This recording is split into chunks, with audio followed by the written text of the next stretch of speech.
Olha, os 5 artigos mais interessantes da BBC sobre o Natal. Os 5 artigos que eles arrebentaram agora esse final de ano em 2023, que mais que vale para qualquer ano em que você estiver ouvindo ou assistindo. Os 5 melhores. Nós vamos falar sobre o Krampus, o que é o anti-Papai Noel. Era interessante. Nós vamos falar sobre o primeiro agora, desde logo, que é sobre a preocupação do sobrepeso, comer um pouco a mais no Natal, somente nessa época, extravasar um pouquinho. O que a ciência diz sobre isso? Nós vamos falar também a história da ceia de Natal e como que o peru de Natal virou aí o prato típico principal. E tem uma história muito interessante lá da Idade Média, como isso começou, do javali, quando acabou né, que como se fosse o porco com a maçã na boca, aquela coisa toda. Eles fizeram uma grande reportagem sobre isso, e nós vamos falar sobre muitas outras coisas. São 5 artigos aqui da BBC. Por que a gente gosta de dar presentes? Tem também esse artigo. Cientificamente tem um motivo histórico também. Por que a gente troca presente entre as pessoas assim? Qual que é o motivo da gente dar um presente para alguém se esse presente poderia ser mais útil para mim? Qual o motivo? Então existe toda uma lógica. São 5 artigos muito legais da BBC, e eu começo o primeiro artigo. Eu já me jogo pro lado ali, ó, que legal. Então eu fecho essa e entro nessa. Olha lá. Ganho de peso no Natal deve ser motivo de preocupação. Eu já começo assim com os 2 pés para mostrar a vocês que existe um contrassenso, existe sim uma moderação, digamos assim, que você pode extravasar um pouquinho em algumas épocas. Não precisa ser tanto, e nem ficar preocupado, fazer uma ceia com a cabeça quente, achando que amanhã será ruim. Não, dá pra curtir, dá pra fazer uma coisa legal. E ceiar, dividir o pão, dividir ali momentos com familiares, ou até mesmo sozinhos, não tem nenhum problema fazer uma ceia sozinho. Não, só não faça, só não deixe de fazer. Claro que se você não tiver condições, isso acontece. Nós estamos num momento difícil. Eu espero que isso não esteja com você, mas se tiver, então você vai ter mais força, vai ficar firme. E não é neste renascimento, o ano que vem, 2024, Natal de 2024, você vai mudar esse jogo, tá bom? É isso que eu desejo a todos. Mas vamos então ao ganho de peso no Natal. Deve ser motivo de preocupação? Que a ciência vai falar sobre isso. A ciência se mete em tudo. Eu acho muito legal. E tem que fazer isso mesmo. Duane Millor, que é a pessoa que escreveu a 1h do dia 22 de dezembro, do The Conversation, que são as pessoas sensacionais. As festas de fim de ano são normalmente marcadas pelos excessos. Comemos e bebemos além da conta. Não é surpresa, portanto, que a maioria das pessoas espere ganhar alguns quilos no Natal. Muitas pesquisas indicam que as pessoas podem ganhar peso durante o período festivo, mas sem saber se ganho é apenas temporário ou não depende de muitos fatores. É importante observar que nosso peso corporal varia bastante de um dia para o outro.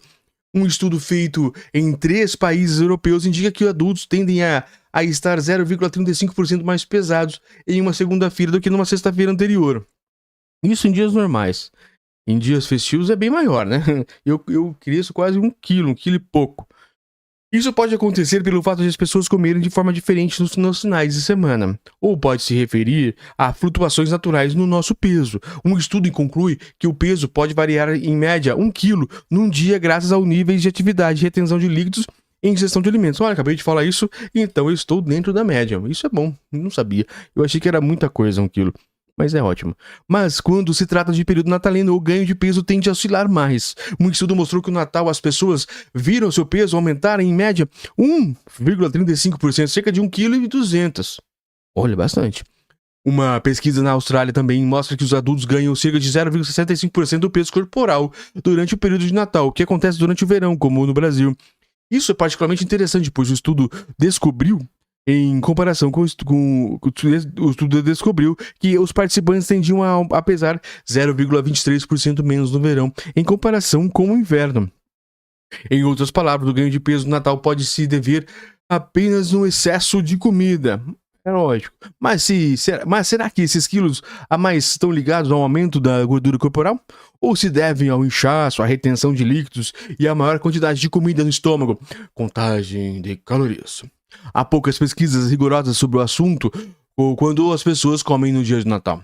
Mas, se olharmos para o Dia de Ação de Graças nos Estados Unidos, um feriado igualmente caracterizado pela indulgência e comilança, as pesquisas mostram que as pessoas comem cerca de 3 olha esse número, 3.960 calorias só no jantar de Ação de Graças.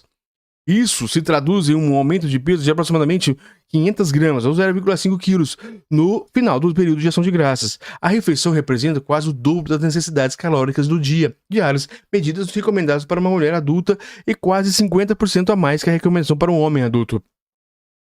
Mas exceder a quantidade de calorias que precisamos não significa que iremos necessariamente ganhar peso. É bom lembrar disso também. Por muitos anos, acreditou-se que consumir 3.500 calorias adicionais ou mais durante uma semana resultaria em ganho de 0,5 quilos. Mas pesquisas agora indicam que isso pode não ser necessariamente verdade para todos. Claro que não. Cada ser humano, cada corpo reage de um jeito. Eu ganho peso muito mais fácil do que perco. Muitos fatores podem afetar a facilidade com que uma pessoa ganha peso, incluindo quantas calorias adicionais por semana são necessárias para isso. Por exemplo, parece que, em geral, os homens ganham peso com menos facilidade do que mulheres, devido a diferenças na composição corporal e onde a gordura tende a ser armazenada. Outros fatores, incluindo o tamanho e o peso corporal, bem como a quantidade de músculos, a idade e o nível de atividade física, também podem afetar a facilidade com que ganha peso. Além disso, seus genes e algumas condições de saúde, como hipotiroidismo, pode influenciar a facilidade de ganhar peso. Portanto, é possível que mesmo com as pessoas diferentes comam o mesmo número de calorias extras no Natal, uma pessoa ganhe mais peso do que a outra. Outra consideração é que muitos de nós comemos calorias adicionais em mais de um dia durante o período festivo. Para alguns de nós, a indulgência do feriado começa no início de dezembro ou mesmo no final de novembro. Olha aqui, estou lendo as minhas características agora. Isso aumenta a probabilidade de você ganhar peso durante essa época do ano. Mas, digamos que você só vai se dar o luxo no dia do Natal. É improvável que você consiga comer tanto em um dia que leve a um ganho de peso significativo. Isso se deve à forma como o nosso metabolismo funciona. Ele se equilibra ao longo de vários dias. Ainda assim, como resultado, você pode sentir aquele único dia em que comeu demais por alguns dias, o que significa que você sente mais pesado, mesmo que não tenha regularmente ganhado peso. Além disso, se você ganhar um pouco de peso, quando voltar à rotina normal, seu peso corporal também voltará ao normal. Mesmo que você ganhe peso no Natal, pesquisas indicam que esse peso também pode ser perdido após as festas quando seu estilo de vida voltar ao normal. Agora as dicas sobre como comer nas festas. Mas se você quiser ficar atento à comida durante os períodos de festas, como nutricionistas, essas são as minhas sugestões. Então, como eu tô lendo, aqui a moça que escreveu é uma nutricionista, acho que não sou eu que estou dizendo. Esteja atento. Sua diversão no período de festas não depende do quanto você come. Você pode estar presente no momento e aproveitá-lo comendo com moderação. Tente prestar atenção ao quanto você está colocando no prato. Não coma sem pensar. 2. Coma muitos vegetais, saladas e frutas. Encare as comidas ricas em calorias como guloseimas, e não como o evento principal das refeições. 3. Tente fazer um pouco de exercício. Uma caminhada no Natal ou dia seguinte com família ou amigos pode ajudar a compensar algumas calorias e também ajudar na digestão e no inchaço. Se você ainda acha que exagerou no Natal, não recomendo que se apresse em fazer grandes resoluções de Ano Novo. Em vez disso, vale a pena pensar em fazer pequenas mudanças que sejam fáceis de seguir na sua dieta e nos seus níveis de atividade física. Duane Miller coordena o Departamento de Nutrição e Medicina baseado em evidências, o MBA, da Aston Medicine School, na Aston University, na Inglaterra. Este foi o primeiro artigo dos 4. Vamos agora ao segundo que eu já gravei anteriormente. E olha a curiosidade, interessante, viu? Eu sempre gostei de saber dessa curiosidade. Como o peru se tornou prato típico de Natal em alguns países? A pergunta parece simples, né? Mas os caras foram e pesquisaram a história de como isso aconteceu, por que isso aconteceu, quais foram os dogmas, as coisas que que existiram para isso, de fato, termos este prato típico. E é interessante demais pela BBC no Brasil, pelo Easy Filter, na verdade. Vamos fazer então a leitura do artigo que eles foram lá escrever. Aqui um prato, uma pessoa antiga, olha só, uma criança, uma mulher e alguns perus. Introduzido na Inglaterra no século XVI, o peru somente se tornaria um clássico do Natal 400 anos depois. Zaira Govert, do BBC Filter. Em 25 de dezembro de 1406, o bispo Salisbury, do Reino Unido, sentou-se à mesa para uma ceia de Natal. Richard Mitford, já idoso, teve uma vida agitada, cheia de altos e baixos. Ele chegou a trabalhar em um alto posto na residência do rei Ricardo II para depois ser preso na Torre de Londres por traição. Mas agora, Mitford vivia alegremente seus últimos anos. A refeição era modesta. Pelos padrões costumeiros do bispo, apenas 97 pessoas foram convidadas. O cardápio era abundantemente carnívoro e parecia mais um zoológico. Havia metade de uma vaca, 3 carneiros, 24 coelhos, um porco, metade de um javali silvestre, 7 leitões, 2 cisnes, 2 galinhas d'água, 4 patos reais, 20 narcejas, aves, pernaltas com longos bicos que balem como cabras. Olha que estranho esse bicho. 10 capões, frangos capatados e 3 marrecos. Olha, parecia mais um zoológico. Naquele ano, o dia de Natal ocorreu em um sábado, um dia de adoração no qual, tecnicamente, as pessoas deveriam comer apenas peixes. Por isso, o bispo também encomendou alguns animais aquáticos.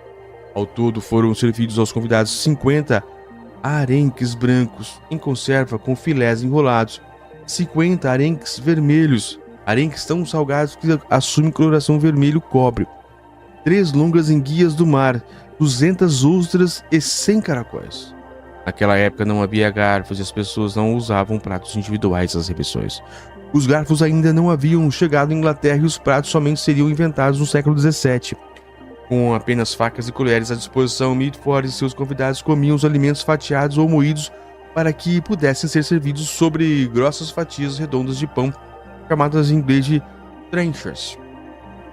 É uma grande cerimônia, afirma Chris Woolgar, professor emérito da História e Estudos Documentais da Universidade de Southampton, no Reino Unido, que estudou extensamente os hábitos culinários de Mitford. São alimentos nobres sendo exibidos, acrescenta ele, explica que havia garçons cortadores trabalhando para empilhar alimentos para os convidados, mas uma carne foi excluída da coleção de animais natalina de Mitford. Não havia peru assado. Este prato, na verdade, somente surgiria na Inglaterra décadas depois e apenas se tornaria um clássico no fim do ano e no início do século XX. Com toda a imensa oferta de outras carnes para escolher, como essa estranhável a mexicana, acabou por dominar o cardápio então.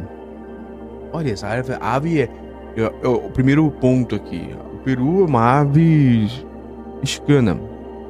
E quais iguarias natalinas ainda antigas ele veio a substituir? Então, como o peru ganhou espaço e o que ele substituiu? É extenso aqui o artigo. Eu achei que era pequeno. Woolgar também tomou conhecimento de Mitford quando trabalhava como arquivista na Universidade de Oxford, no Reino Unido, em 1979. Naquela época, ele estava catalogando os relatos domésticos de grandes residências, registros que descreviam os gastos culinários dos lords, damas e bispos em detalhes.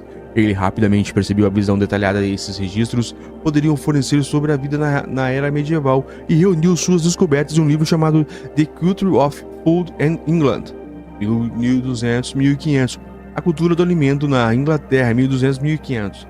Em tradução livre, ele descreveu dia após dia que as pessoas compravam e que consumiam, afirma Woolgar. Os relatos de Mitford revelam, por exemplo, como sua alimentação era imensamente variada. Em apenas um ano, ele consumiu 42 tipos diferentes de peixes, incluindo arraias, peixes moídos, robalos, carpas, bacalhau, lagostins, enguias, cardozes, adocs, pescadas, cavalas, lampreyas, tainhas, percas e luxos. Mas embora os nobres tenham sempre passado bem, um aspecto da vida que incluía o Natal havia acabado de melhorar para todos no final do século XIV. Foi um efeito colateral inesperado de uma tragédia global, a Grande Peste. Antes da peste, a maioria das pessoas sobrevivia principalmente à base de alimentos preparados com cereais, como pães e uma espécie de mingau feito de trigo picado fervido com leite ou caldo de animais. havia muita pouca proteína na alimentação, em termos de carnes ou laticínios, afirma Woodgard, acrescentando que muitas pessoas que se alimentavam de doações de famílias ricas ou asilos. Havia, por exemplo, a esposa de um funcionário público de Norfolk, no Reino Unido, que fornecia alimentos todos os dias para 13 camponeses, um número cuidadosamente escolhido pelo seu simbolismo cristão, mas apenas pão e arenque. Arenque, lembrando que é um peixe. Mas quando a grande peste se espalhou pela Europa, a Ásia e o norte da África em meados do século XIV, ela varreu algo entre 30% e 40% da população do planeta. E os sobreviventes perceberam que havia muito mais alimentos disponíveis. A pandemia matou as pessoas e não os animais. Por isso, o equilíbrio mudou muito a partir dali, explica Woodgard. De repente, a carne retomou o cardápio da população e todos queriam comer como um nobre no Natal. Para você ver como é interessante. Criação de Frankenstein. Que isso? Acredita-se que uma das principais e mais populares carnes para as festas natalinas da Idade Média seja ainda mais antiga, a cabeça de javali em conserva. A preparação do prato deveria ser extremamente trabalhosa. A cabeça do animal era normalmente apresentada como uma maçã na mandíbula elaborada decoração com ervas. A iguaria era tão apreciada que ganhou até uma canção, o Cântico da Cabeça de Javali, que era entoado quando ela entrava na sala sobre a travessa. Nas residências ricas, a canção era apresentada por menetrens, artistas medievais, e anunciada por trombetas. Eles colocam aqui, inclusive, agora a canção que eu vou apenas ler, que eu não sei o ritmo, obviamente, mas eu sou um cantor bom. A cabeça de javali trago-os nas mãos, com guirlandas alegres e pássaros cantando. Peço que me ajudem a cantar todos vocês que estão neste banquete. A cabeça de javali, pelo que sei, é o prato principal de toda a terra. Onde quer que esteja, ela é servida com mostarda. Essa é a canção. Estranho, mas enfim. Mas apesar da popularidade do prato, o que é amplamente ilustrado em cenas natalinas da época, não se tem muita certeza de que ele era realmente preparado. Como ele era realmente preparado. O que se sabe é que era um processo terrível. Um possível método incluía fatiar o rosto do javali e conservá-lo em sal por várias semanas junto com a carne do interior da cabeça antes de costurá-lo de volta em uma espécie de Frankenstein suíno. A carne curada podia então ser picada e misturada com toicinho e especiarias para fazer uma espécie de recheio em camadas que poderia ser usado para rechear novamente a cabeça. Todo o conjunto precisaria então ser firmemente amarrado com tecido de mousseline para criar novamente a forma de uma cabeça e depois fervido por horas sobre uma camada de cenouras, pastinacas e cebolas.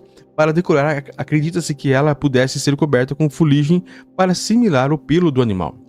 Afirma-se que o prato terminado teria um sabor delicioso de torta de carne de porco e era muitas vezes servido com músculo, carne dos ombros do javali, preservadas em cidra, vinho ou vinagre. Mas embora a cabeça de javali e sua canção tenham sido muito esquecidos pelo público em geral, elas permanecem vivas em uma instituição até hoje, a Queen's College da Universidade de Oxford, no Reino Unido, que promove há séculos a festa da cabeça do javali, um banquete de completo com uma cabeça de javali em conserva e a canção tradicional entoada por um coral. A festa começou originalmente como um banquete de Natal comum para membros da faculdade, que lá permaneciam durante as festas e desde então evoluiu até tornar-se a celebração anual no último sábado antes do Natal. Outro prato medieval levemente macabro era o pavão dourado, que envolvia esfolar um pavão mantendo suas penas e a cabeça. O corpo era então assado e por fim colocado de volta no lugar. As penas poderiam então ser espalhadas pela mesa e a crista da ave era decorada com folhas de ouro para formar uma impressionante decoração de Natal. Mas o prato tinha fama de não ser muito saboroso. Aparentemente, o sabor era uma mistura de galinha e fazão, mas a carne das aves mais velhas poderia ser mais dura e seca. Independentemente das carnes específicas e outros pratos servidos nos banquetes de Natal da Idade Média, Woodgard explica que os molhos que guarneciam provavelmente não sofriam grandes alterações. Diferentemente dos molhos ricos e brilhantes preferidos hoje em dia, os molhos da época, em sua maioria, eram misturados ácidas feitas de vinho ou vinagre aromatizado com ervas. Uma dessas criações era o molho cameline, feito de canela, que era muito popular e surpreendentemente abundante, fervida no vinagre com pedaços de pão. Era o ketchup da época, tão popular que poderia até ser comprado pronto. Acho que o sabor de muitos desses alimentos não nos desagradaria porque não temos o mesmo tipo de temperos que costumávamos ter, afirma Ugar. Mas deve ser como o primeiro gole de cerveja, você acaba se acostumando. Não se torna desejável quando as outras pessoas estão consumindo. Novo produto de importação. Em 1526, um jovem proprietário de terras em Yorkshire, na Inglaterra, voltou para casa após uma longa viagem. William Strickland havia navegado para o Novo Mundo em uma viagem de descobertas onde comprava 6 aves com aparência estranha de comerciantes nativos americanos. Ó, o Peru chegando. Essas aves tinham pedaços de pele oscilantes que balançavam junto com os bicos como meias vermelhas e gostavam de desfilar com as suas caudas expostas. Eram os perus. E quando seu navio atracou no porto de Bristol, Strickland os vendeu a habitantes locais por 2 pences cada um. Ou pelo menos foi assim que Strickland contou posteriormente como havia introduzido o peru na Inglaterra, embora sua história nunca tenha sido confirmada. Décadas depois, o rei Eduardo VI, 1537 a 1553, permitiu que ele incluísse a ave no brasão da família, a primeira ilustração já feita de um peru no mundo ocidental.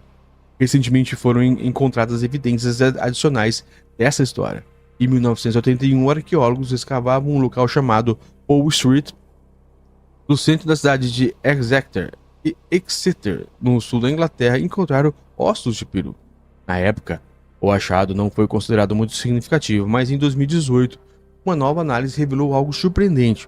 Os ossos de peru encontrados estavam rodeados de vidro e cerâmica sofisticada, o que sugere que eles teriam sido consumidos como parte de um antigo banquete da nobreza. Os fragmentos foram datados como sendo de 1520 a 1550, o que está de acordo com a introdução das aves no país em 1526. Portanto, eles não eram perus comuns, poderão ter sido alguns dos primeiros perus da Inglaterra. Embora esse tipo de ave tenha levado séculos para cair no gosto do público em geral, os perus fizeram sucesso imediato junto à elite. Eram muito apreciados principalmente por serem exóticos. Como o colorido pavão originário da Índia, ter peru na mesa era um símbolo de status importante. O peru também foi associado quase instantaneamente ao almoço de Natal, possivelmente porque ele atinge seu tamanho adulto no outono e normalmente as aves são abatidas no meio do inverno no hemisfério norte. Acredita-se que o rei mais famoso da Inglaterra, o Henrique VIII, comia peru no Natal pouco depois da introdução da ave no país. Nos séculos que se seguiram, o peru se tornou parte importante dos banquetes de Natal da classe mais abastada, embora nem sempre fosse necessariamente o astro do espetáculo. Até que surgiu o escritor Charles Dickens, 1812-1870. Dickens gostava muito de perus e escreveu sobre eles no seu conto de Natal, onde o avarento Ebenezer Scrooge, atenção spoiler, observa seus erros cometidos e muda sua vida, acabando por providenciar um enorme peru de última hora no dia de Natal para seu funcionário mal remunerado. Pouco depois da publicação do conto em 1843, o guia turístico e amigo de Dickens, George Doble, prometeu ao escritor um peru espetacular para seu almoço de Natal. O melhor de todo o condado de Hertfordshire, na Inglaterra. Foi aí que aconteceu o desastre. O peru de 13 quilos foi morto e embalado com segurança em um cesto com diversas outras iguarias e enviado de trem para Londres, mas no dia seguinte Doble recebeu uma carta urgente de Dickens. Onde está aquele peru? Ele não chegou. Doble acabou por descobrir que o cesto havia sido transferido ao longo do caminho para uma carroça e pegou fogo, destruindo todo o seu interior. Dickens referiu-se posteriormente ao incidente de uma forma bem-humorada, especialmente porque os restos carbonizados haviam sido distribuídos para famílias pobres locais como um delicioso almoço de Natal, ainda que levemente queimado. Entre as muitas tradições, acredita-se atualmente que Dickens a popularização do peru como clássico de Natal, mas a preferência mais comum na época era o ganso assado. Seu concorrente mais exótico somente se tornaria o almoço festivo, disseminando quase 100 anos depois, porque ele precisava de um incentivo final. na década de 1920. Os avanços da produção de alimentos trouxeram reduções dos preços, pequenas fazendas foram absorvidas pelas grandes e surgiram máquinas agrícolas de ponta. E os perus domésticos, que até então eram muito parecidos com seus primos selvagens, foram criados para torná-los adultos mais rapidamente e assumir porções gigantescas. Tanto que, atualmente, eles costumam sofrer de problemas nos ossos e não acompanham seus corpos superdimensionados. Uma década mais tarde, os perus finalmente tornaram-se acessíveis para as pessoas comuns, ainda que custando cerca de uma semana de salário. E nos anos 1930, eles superaram outros tipos de carne, tornando-se o prato principal entre os assados típicos do Natal. Mas pode ainda haver uma evolução por vir. Em algumas partes do mundo, surgem os primeiros sinais de que os perus não são mais considerados apenas ceias de Natal abundantes, mas sim aves muito sociáveis e afetuosas que adoram massagens no pescoço, segundo uns relatos que eles podem ser realmente carentes de atenção. Os perus são tão amistosos que até jogam futebol, ou pelo menos gostam de perseguir e bicar objetos redondos. Agora, algumas celebridades estão incentivando as pessoas a adotá-los em vez de comê-los, e outros estão defendendo os perus como animais de estimação. É absurdo. Talvez os perus não sejam vistos como almoço de Natal para sempre. Talvez eles sejam apenas outra mania passageira, como o espetáculo de carne de Mitford e a elaboração da cabeça de javali. Esta matéria foi publicada na BBC Filter em 2021, mas republicado este ano, 2023, com alguma atenção, e é uma matéria extensa, legal. Não só do Peru, mas toda uma história das ceias de Natal e de tudo mais. Eu olho o tema polêmico hoje para nós estudarmos e entendermos um pouco sobre o Natal. Porque, segundo alguns historiadores, o Natal já era comemorado antes do nascimento de Jesus Cristo. Olha que interessante. Mesmo que você seja um cristão fervoroso, tá tudo certo, maravilha. Mas é bom entendermos o que diz alguns textos, o que aconteceu, deixa de acontecer.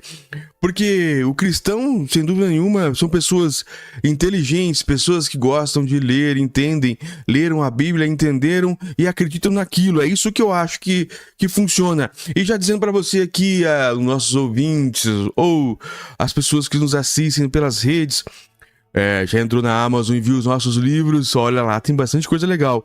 Nós temos também o site domingou.com, domingou.com, você entrou, lá vai ter todos os nossos vídeos, as nossas redes sociais, os nossos livros, os nossos e-books para você e também tudo que nós podemos aqui.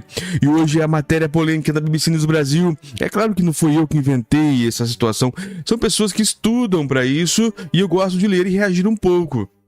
Mas como é um tema bem polêmico, dizendo aqui uma coisa quase que lógica, dizendo que o Natal já era comemorado antes do nascimento de Jesus Cristo, que, digamos assim, que eu cresci sabendo que o Natal era em razão do nascimento do Salvador, dos cristãos. Eu gosto muito de todas as religiões, vocês podem ver que eu já li sobre quase todas, me identifico mais com a cristã por enquanto, mas estou na pesquisa só para saber como funciona cada uma, com quem que é o Deus de cada uma. Mas uma coisa, você que é ateu ou você que tem outra religião que não é da católica, que não é, aliás, que não é a cristã, porque os cristãos são vários, né? Ramificações, tudo certo. Uma coisa você tem que acreditar, que eu acredito, qualquer cientista acredita, na existência de Jesus Cristo. Se você acredita que existe um Deus que criou tudo, na teoria da criação, tudo bem. Se você acredita na teoria da evolução, que veio do Big Bang, tudo bem. Agora, você não pode deixar de acreditar na existência de um homem chamado Jesus Cristo, lá da cidade de Nazaré. Porque ele existiu, Jesus Cristo existiu. Se ele é filho de um Deus onipresente, essas coisas, aí sim você pode ter as suas opiniões. Agora, que ele existiu, existem relatos. É como Sócrates, como Platão, como Pitágoras, como Sêneca, como todas aquelas pessoas, grandes intelectuais, grandes pensadores que existiram quase que naquela época lá atrás. E existem relatos, existem livros, existem escrituras, existem pessoas que escreveram sobre essas pessoas, várias, não é só uma ou duas, que nos dão a certeza que existiram vários pensadores, e um deles é Jesus Cristo. O que o cara fez, o que esse cidadão fez é quase que impossível qualquer outra pessoa aqui, porque ele não só existiu, como ele mudou o mundo. Através dele criou-se uma religião, através dele criou-se dogmas, criou-se toda uma história, e todas as pessoas do mundo sabem quem ele é, todas as pessoas do mundo, pelo menos, têm noção de quem seja Jesus. O Deus, aí sim, existem vários deuses, né? Aí tudo bem. Cada um tem seu Deus, tudo bem, alguns não têm. Mas a existência de Jesus Cristo, isso você não pode negar. E que ele foi uma pessoa extraordinária, fora do comum, isso também você não pode negar. Que as coisas que ele deixou escrito, ou os ensinamentos que ele fez na prática, você também não pode negar, assim como não pode negar Sócrates, Platão, Aristóteles e todos aqueles pensadores. São coisas diferentes, claro, mas você entende que a existência de Jesus Cristo é incontestável. Do Deus, você pode ser o que você quiser. Agora, Jesus Cristo não. Ele existiu, Sócrates existiu. São todas pessoas extraordinárias que ensinaram que o caminho da verdade e o caminho da justiça é o melhor caminho. E não há dúvida nenhuma sobre isso. Deixando de reagir um pouco maior hoje, mas vamos então entrar o tema aqui da BBC Brasil. Sempre não sou eu que invento, eu só faço as reações. Diminui pra gente, pra quem acompanha. Aí ficou legal. Como era o Natal antes do nascimento de Jesus? Isso é novo pra mim. O artigo não é de agora, é de dezembro do ano passado, que já vem de 2021, mas que voltou à tona. Eu quero ler, quero entender aqui. O título acima pode soar estranho, uma vez que para a sociedade contemporânea ocidental parece claro que a origem do Natal é o nascimento daquele personagem, cerca de 2000 anos atrás, chamado Jesus, e toda a construção religiosa que seria erguida a partir dele, muito embora a festa tenha sido apropriada como uma tradição até mesmo desvinculada de crenças. Aqui eu quero só fazer um detalhe aqui do ateu que escreveu, o Veiga, aqui, o jornalista. Jesus Cristo não é um personagem. Não pode se dizer que é um personagem. Isso é errado. Cientificamente é errado dizer que é um personagem, um ator, algo talvez criado numa ficção. Jesus existiu. Existiu uma pessoa chamada Jesus Cristo. Ele fez várias coisas importantes. Se ele veio, aí sim, se ele veio de um Deus lá em cima, ou de onde quer que seja, aí a coisa pode ser debatida. Agora, que ele existiu, não é um personagem. Ele foi uma pessoa. E isso que tem que ser feito. Precisa corrigir aqui depois da BBC. Não é personagem. Uma pessoa. Mas, vamos voltar à leitura. Hoje eu tô empolgado. Empolgado porque eu sei que você tá entrando no domingo.com. Tá acessando nossas redes, tá compartilhando, tá conversando com as pessoas sobre o que a gente fez esse ano. Foram quase 1000 vídeos. Bastante coisa. E hoje é o último. Umas férias. E janeiro eu vou voltar com força total. Vamos lá. Mas há diversos indícios de que pessoas já comemoravam o Natal cerca de 7.000 anos antes de Cristo, o que faz dessa celebração quase tão antiga quanto o próprio conceito de civilização. A explicação está nos marcos da natureza. Afinal, se a ideia de civilização remonta às origens da agricultura, nada mais natural do que celebrar o solstício do inverno como um momento de renascimento, de renovação. Claro, estamos pensando sob a ótica do hemisfério norte. O solstício de inverno, que ocorre nessa parte do globo, nas proximidades do Natal, indica aquele momento em que a noite chega ao seu máximo. A partir daquele dia, o Sol cada dia terá mais tempo para iluminar nosso planeta. Tudo bem, até aí tudo bem. Em tempo de precária ciência e exagerada observação dos fenômenos naturais, o sinal era claro. A luz solar renascia neste momento, aumentando em tempo e intensidade a cada dia desde então, e era o que propiciava a agricultura da nova safra, a alimentação do ano vindouro. No livro Religions of Rome, os historiadores Mary Brandt e John North lembram que o período dedicado a celebrar o solstício era todo devotado a Deus. Mitra durava uma semana e era permeado por celebrações entre as famílias, com trocas de presentes e comilanças típicas. Nada diferente do Natal contemporâneo, portanto. Então aqui ele já fez uma confusão. Não que o Natal era comemorado, né, doutor? Que existia uma festa de comemoração em razão de alguma coisa da agricultura, do solstício aí, do começo, da diferença do sol, aquela coisa, do movimento de translação da terra. Aí sim, não que o Natal era comemorado, ele usou aqui eu vou continuar lendo, mas ele usou aqui o jogo de palavras para trazer mais pessoas para a leitura. Cuidado, BBC, isso não é o tipo de coisa que se faz. Mas vamos continuar. Oriundo da mitologia persa, Mitra era o deus da sabedoria, representando a luz, o bem sobre o mal. Aos poucos, no mundo romano, foi dividido o espaço com outras divindades. Saturno, afinal, se era o começo de um novo sol, nada mais natural do que render graças àquele que era o deus da agricultura. Mas Mitra também era a divindade que se confundia com o próprio sol. Com sua carruagem, viajava ele todos os dias pelo céu com o objetivo de iluminar e espantar as forças das trevas. O nascimento de Jesus. O 25 de dezembro se torna oficial, portanto, no século III da nossa era, mas ainda sem nenhuma alusão a Jesus. A culpa recai sobre o imperador romano Lúcio Domício Aureliano, 214-275. Ele, que havia ascendido hierarquicamente depois de engrossar as fileiras do exército romano, decidiu institucionalizar a festa que já era muito celebrada pelos militares de Roma. Tinha um forte apelo junto aos soldados a filiação.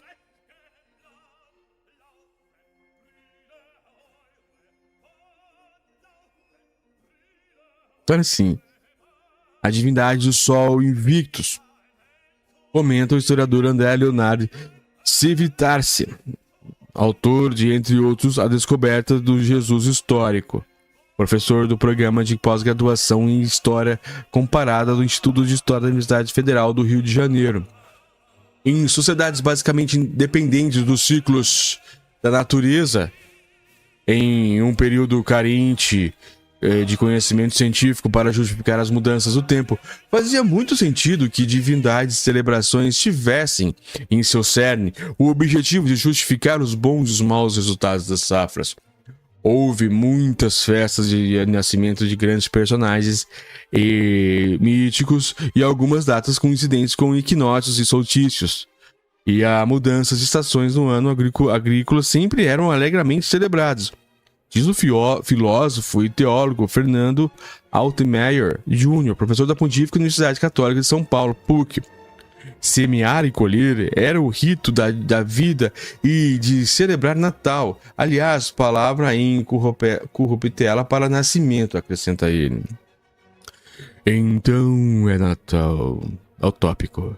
Em paralelo a esse contexto, crescia em tamanho a importância aquela nova religião no início da seita judaica perseguida depois de uma nova doutrina, o cristianismo.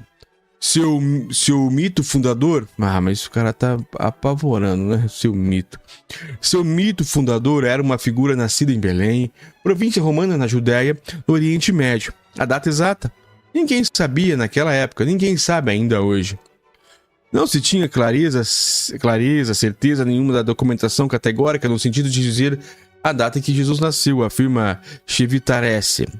Não sabemos com precisão nem o ano em que ele nasceu, muito menos o dia. As informações que nos chegaram dos evangelhos foram de muito tempo depois da vida do próprio Jesus, escrita por volta de 70 da nossa era, cerca de 40 anos depois do evento Jesus Cristo. E temos, olha só, ateuzão mesmo.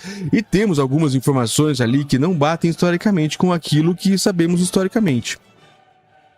Explica o historiador, filósofo e teólogo Gerson Leite de Moraes, professor da Universidade Presbiteriana Mackenzie. Civitarse lembra que, ao analisar as narrativas antigas, é possível reconhecer que quando as comunidades cristãs tomaram a decisão de correr atrás desses dados, eles já haviam sido perdidos. Não se tinha mais como recuperar minimamente qualquer história do sentido de factual do nascimento de Jesus Cristo. Acrescenta: não sabemos a data exata do nascimento de Jesus, o filho de Maria e José, o Nazareno. Resume o filósofo e teólogo Fernando Altmaier Jr., professor da Universidade Católica de São Paulo, PUC. Os imperadores romanos e o Natal. Se Aureliano efetivou a comemoração ao Sol Invictus, é preciso lembrar de dois outros imperadores romanos que contribuíram para a criação do Natal tal qual conhecemos hoje. Flávio Valério Constantino, 272-337, e Flávio Teodósio, 346-395. Isso depois de Cristo, claro. Enquanto o primeiro permitiu o exército do cristianismo, o segundo tomou a religião cristã a oficial de Roma, conforme pontua Moraes. O que acontece nesse pêndulo histórico é que o cristianismo sai da condição de religião marginal, de seita perseguida, e se torna a religião oficial do império, enfatiza o professor da Mackenzie. Então, nada mais natural do que, entendendo Jesus como a luz da vida, sobrepor a festa de seu nascimento àquela comemoração pelo Sol Invictus, que nada mais era do que o renascimento do Sol, já que o solstício indica que a partir daquele dia o Sol diário fica cada vez maior. Na narrativa, a ideia de associar Jesus a uma luz, a luz de uma estrela que ilumina os caminhos, tem sentido. Assim, a partir da segunda metade do século III, há um profundo diálogo entre experiências religiosas e esse movimento interessantíssimo para o cristianismo, comenta Chevitare-se. Desta forma, o 25 de dezembro como Natal não foi algo inventado, mas sim convencionado, como bem esclarece o sociólogo Francisco Borda Ribeiro Neto, coordenador do Núcleo da Fé e Cultura da PUC São Paulo. Os antigos romanos celebram na data os solstícios de inverno no hemisfério norte, a festa do Sol Invicto. Os cristãos, desde os primeiros séculos, associam Jesus à luz, que vem para iluminar a humanidade e tirá-la das trevas, afirma. Assim, a identificação com o Deus Sol era bastante natural à mentalidade da época. Já havia nas pregações de São Paulo, por exemplo, a noção de que Deus verdadeiro cristão já era intuito e estava presente nos panteões da antiguidade. Prossegue. As primeiras igrejas cristãs também usavam muitas vezes materiais recolhidos de templos pagãos para mostrar que as antigas crenças não haviam simplesmente sido abandonadas, mas sim integradas e superadas por mais verdadeira, diz ele. Uma festa da natureza foi reapropriada pelos cristãos, dando um novo significado, e a ela pelo nascimento do Filho de Deus, acrescenta Altmaier Jr. Quando, afinal, nasceu Jesus? A verdadeira data de nascimento de Jesus histórico é um mistério que jamais será revelado, acreditam pesquisadores. Não há registro da época e os relatos mais precisos que foram preservados. Os evangelhos não se atentaram ou não conseguiram atentar para detalhes desse tipo. O que Mateus e Lucas, os dois dos 4 evangelistas que narram o nascimento de Jesus, fizeram foi muito mais um olhar teológico, contando o nascimento de Jesus à luz de paralelos com 8 nascimentos divinos, contextualiza Chevitare. Olha, a leitura é um pouco puxado para o lado ateu, mas é boa a leitura. Vou continuar. Não falamos de data, porque data mesmo nunca se chegou a um consenso, acrescenta o pesquisador. Historiadores suspeitam que Jesus possa ter nascido no fim do governo de Herodes, o Grande. Portanto, entre o ano 6 e 4 antes da Era Comum. Imagina que loucura. Jesus nasceu antes de Cristo. Só para passar o tempo se assumiu a data 25 de dezembro. Olha, os caras são meio maldosos no que estão falando aqui. Mas vamos continuar. Quando o cristianismo se oficializou como religião romana, uma série de concílios passaram a ocorrer para organizar as regras da doutrina. Foi quando apareceu pela primeira vez em questão o Natal. No século IV, ocorreram grandes concílios da igreja definindo dogmas e datas importantes. Foi aí que tivemos a fixação do que a gente chama de Natal. Substituir uma celebração que já havia era uma prática comum, diz o historiador Moraes. Essa oficialização coube ao Papa Júlio I. Não se sabe quando nasceu, mas 352 ele morreu. No ano 350, ele publicou um decreto substituindo a veneração ao Deus Sol pela data do nascimento de Jesus. Foi a maneira que ele encontrou para suprimir as festas pagãs de inverno. O cristianismo soube dialogar e se aproveitar das interações culturais com outros campos religiosos. É aí que fez o sobreviver essa capacidade de transformar para continuar sendo o que era. Analisa Chevitare. E é isso que faz com que ele sobreviva ainda hoje, todos os dias se transformando para continuar sendo o que ele é. Jesus, como o sol invicto, seria absolutamente representativo se colocado a Jesus viesse também a data de 25 de dezembro, compara o historiador. Foi uma data ressignificada, a ressignificação cultural de uma festa. O cristianismo construiu sobre uma base existente, concorda Moraes. A data já era celebrada para outros povos da Antiguidade Oriental, os gregos e romanos, e como o cristianismo nasceu no Império Romano, essa data acabou sendo apropriada pelos cristãos, não da noite para o dia. Para o sociólogo Ribeiro Neto, é preciso atentar para o fato de que existe uma estratégia comunicativa, bem conhecida e praticada na sociedade moderna, mas que sempre existiu. É mais fácil ressignificar práticas e costumes já arraigados na vida do povo do que criar novos costumes e práticas, ressalta ele. Por exemplo, quase todas as celebrações que marcam momentos de passagem na vida das pessoas, como formaturas e posses e festas cívicas, como seus desfiles e pompas, emulam gestos semelhantes realizados pelas religiões, diz o sociólogo. Mas, além disso, o cristianismo baseia-se na premissa de que o coração do ser humano sempre anseia por Deus, mesmo que não o conheça ou mesmo o renegue. Sendo assim, para a lógica cristã, era natural que a vinda do Cristo já fosse instituída e até comemorada antes mesmo do seu nascimento. O renascer do sol na manhã ou a volta dos dias mais longos do ano após os solstícios de inverno seriam sinais a animar a esperança dos seres humanos de que um Deus viria iluminar suas vidas, assim como o sol sempre volta depois da noite. Acrescenta ele. Cheio de significados. Transformações atuais. Nesse sentido, é possível analisar que o Natal passou por novas ressignificações até chegar ao modelo atual, comercial e não necessariamente religioso.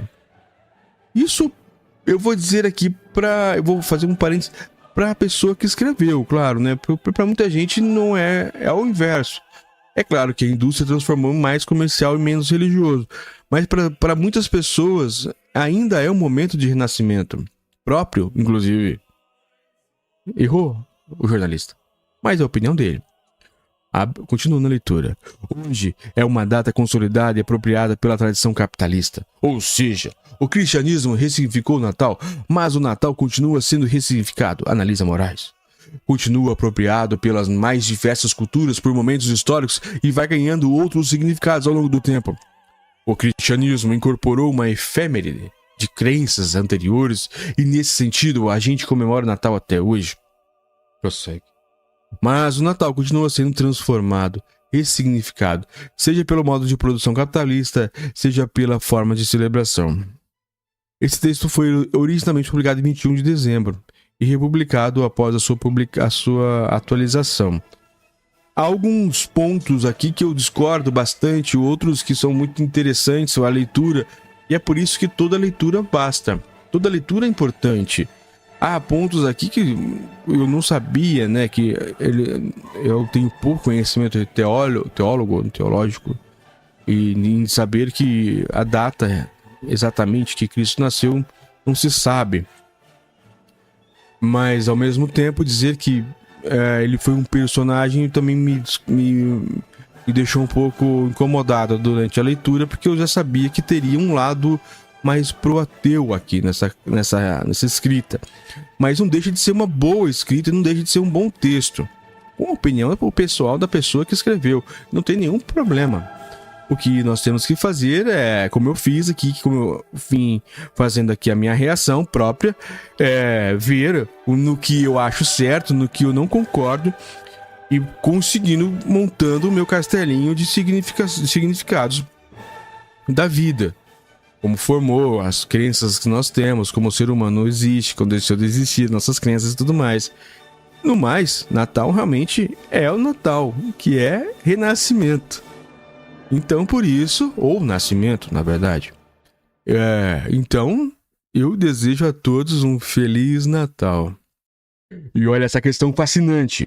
Por que as pessoas trocam presentes? Já parou para pensar nisso? Por que no Natal ou qualquer outra ocasião as pessoas, o ser humano gosta de trocar presentes, independente da religião? Isso a BBC News pesquisou. E a resposta é fascinante. A resposta é, por exemplo, dessa pergunta: por que as pessoas trocam presentes? A fascinante explicação antropológica. E por que não científica? Claro, BBC News Brasil, do The Conversation. E já explicando aqui, olha essa imagem em 4K minha, que eu, por acaso, tenho ganho. Presentes de vocês, aqui o microfone, que veio a mesa, que veio a iluminação, que veio agora essa grande câmera 4K.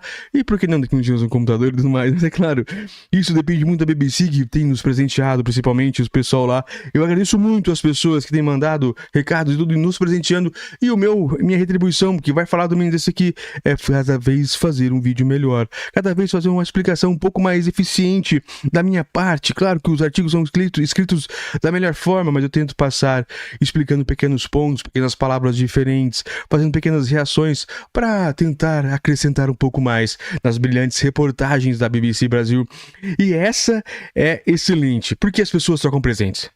Vamos entender, então, por que existe a troca de presentes. Uma explicação científica. Olha aqui, já está dizendo aqui, por exemplo, aqui na imagem, presentear uma forma de expressar valores morais em diversas religiões. Ó, dica. Tipo qual? É o do The Conversation. É o pessoal de honra da BBC. Agora vamos começar a leitura. Você já planejou todos os seus presentes de Natal? Minha pergunta.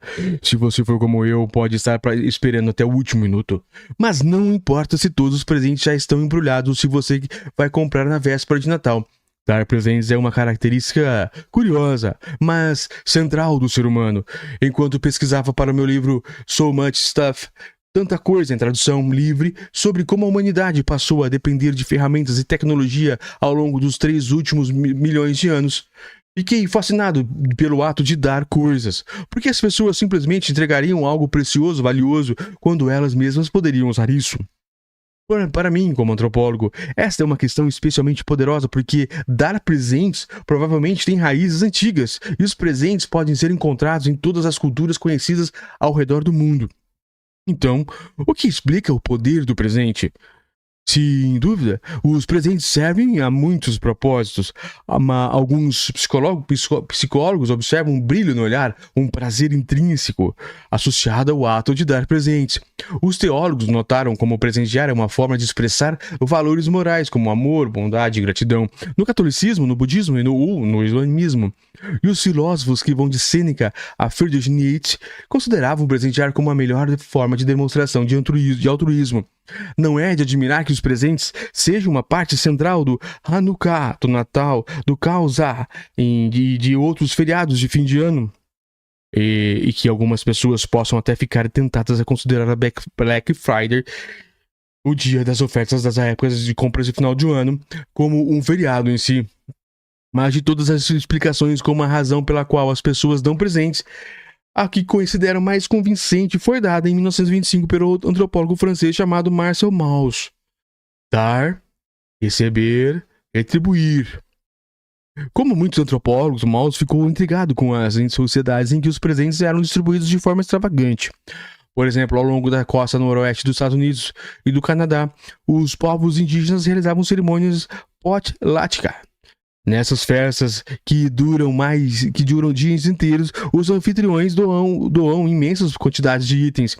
Consideramos o famoso potlatch em 1921, realizado por um líder de clã de nação Kawakawa, do Canadá, que deu aos membros da comunidade 400 sacos de farinhas, montes de cobertores, máquinas de costura, móveis, canoas, barcos movidos a gás e até mesas de bilhar. Num ensaio agora famoso intitulado The Guff, publicado originalmente há quase um século, Mauss vê potlatch como uma forma de extrema de presentear. No entanto, ele sugere que este comportamento é totalmente reconhecível em quase todas as sociedades humanas.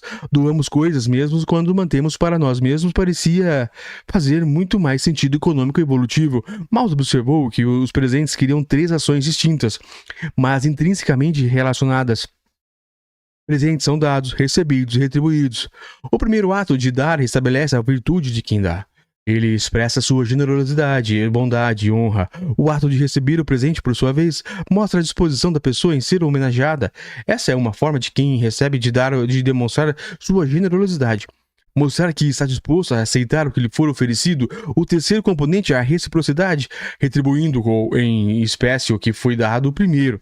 Essencialmente, espera-se, implícita ou explicitamente, que agora a pessoa que recebeu o presente devolva um presente ao doador original. Mas então, é claro, assim que a primeira pessoa receber algo em troca, ela deverá devolver outro presente à pessoa que recebeu o presente original. Dessa forma, presentear torna-se um ciclo interminável de dar e receber, dar e receber. Esse último passo, a reciprocidade, é o que torna os presentes únicos. Ao contrário de comprar algo em uma loja em que a troca termina quando o dinheiro é trocado por mercadorias, dar presentes constrói e sustenta relacionamentos. Esta relação entre quem dá e quem recebe está ligada à moralidade. Presentear é uma expressão de justiça porque cada presente geralmente tem valor igual ou maior do que o último dado. E presentear é uma expressão de respeito porque mostra vontade de homenagear a outra pessoa. Dessa forma, presentear une as pessoas, mantém as pessoas conectadas em um ciclo infinito de obrigações mútuas, dando presentes melhores. Estarão os consumidores modernos sem saber incorporando demais a teoria de Mauss? Afinal, muitas pessoas hoje sofrem não a falta de presentes, mas com a superabundância. Gallup relata que o comprador americano médio de fim do ano estima-se gastará entre $975 ou R$4.590 em presentes em 2023, o valor mais alto desde a pesquisa começou em 1999. E os muitos presentes são simplesmente jogados fora. Na temporada de festas de 2019, estimou-se que mais de 15 bilhões de dólares em presentes comprados pelos americanos eram indesejados, com 4% indo diretamente para aterros sanitários. Este ano, espera-se que os gastos de fim de ano aumentem no Reino Unido, Canadá, Japão e outros lugares. As práticas modernas de presentear podem ser fontes admiráveis de admiração e raiva. Por um lado, ao dar presentes, você está adotando um comportamento antigo que nos torna humanos, que agrega e sustenta nossos relacionamentos. Por outro lado, parece que algumas pessoas da sociedade podem estar usando a época natalina como uma desculpa para simplesmente consumir cada vez mais. As ideias de Mauss não promovem o consumismo desenfreado. Pelo contrário, as suas explicações sobre os presentes sugerem que quanto mais significativo e pessoal for o presente, maior será o respeito e a honra demonstrados. Um presente verdadeiramente atencioso tem muito menos probabilidade de acabar no lixo.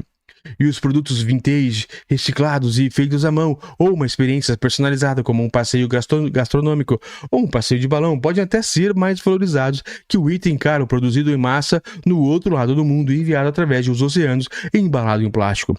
Presentes de qualidade podem expressar seus valores e sustentar seus relacionamentos de maneira mais significativa. Chip Cowell é professor de antropologia na Universidade de Colorado de Denver.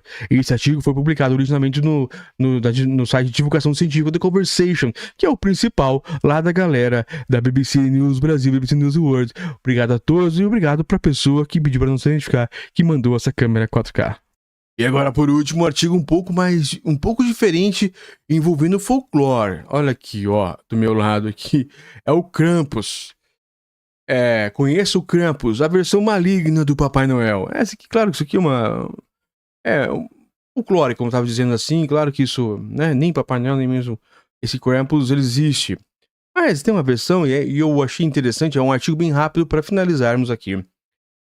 No folclore de alguns países europeus, o demoníaco Krampus pune crianças mal comportadas. Vamos lá. Já ouviu falar em Krampus, uma versão do mal do Papai Noel? Pois ele existe. E assim como o Bom Velhinho também é celebrado em alguns países da Europa e em algumas cidades dos Estados Unidos, Krampus é o oposto do Papai Noel. Enquanto a figura carismática do velhinho de cabelos e barbas brancas entrega presentes para as crianças do Natal, premiando-as pelo bom comportamento, ao longo do ano, o espírito maligno chega para punir aquelas que não se comportam. Ele é descrito nas histórias como uma figura bestial, sendo metade cabra, tem chifres, por exemplo, e metade demônio. Diz a lenda que ele batia nas crianças com chicote e as colocava dentro de um cesto. Em alguns casos, chegava a engoli-las. Desfiles de Krampus. Na Áustria, onde a lenda é muito conhecida, o anti-Papai Noel tem uma festa pagã. Todo início de dezembro, pessoas se fantasiam como Krampus, ou Krampus, não sei, colocam roupas que imitam pele de animais e chifres e tomam as ruas das cidades. Algumas levam correntes e sinos para fazer barulho. Seriam dessa maneira que o monstro avisava que estava chegando. Elas saem assustando crianças e adultos. Essa noite do Krampus geralmente ocorre em 5 de dezembro, véspera do dia de São Nicolau, santo que é a inspiração para a figura do Papai Noel. Em outros lugares do mundo também há a tradição de celebrar o Krampus antes do Natal. Festas de rua acontecem na Baviera, na Alemanha, em vilarejos no norte da Itália e também em Washington, em Chicago, nos Estados Unidos, entre outros. Diz a lenda que depois dessa única aparição, Krampus voltaria a surgir apenas no Natal seguinte. Um filme americano sobre essa figura diabólica foi lançado em 2015, Krampus, o terror do Natal. Na história, Krampus aterroriza um garoto que começa a perder o gosto pela comemoração de Natal. É diferente do Grinch, né? Mas também é interessante a gente ler umas histórias assim, que o folclore também faz parte da nossa cultura. Forte abraço, espero que vocês tenham gostado das 5 matérias, dos 5 artigos mais lidos, mais vistos e mais legais aqui da BBC.